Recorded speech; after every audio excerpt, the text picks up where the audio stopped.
Hello guys, আসসালামু আলাইকুম। আজকে আমরা চলে আসলাম ২৫০০ দিয়া খৈরা বাজারের একটু বাম পাশ দিয়ে ভিতরে। সো এখানে এই যে মাশরুম চাষ করা হয়।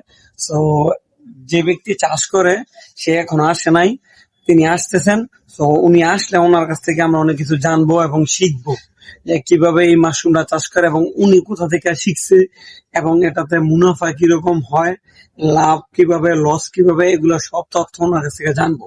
তো আমি আপনাদেরকে দেখানোর চেষ্টা করবো আজকে মাশরুমটা কিভাবে তৈরি করা হয়, এটাকে কি কি প্রযুক্তি দিয়ে ব্যবহার করে এটাকে রাখতে হয়। আসেন দেখেন।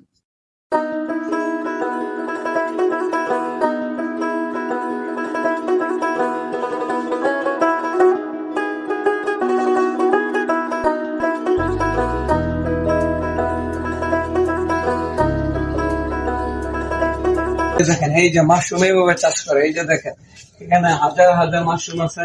তারপরে যে এখানে আরো তৈরি করতেছে।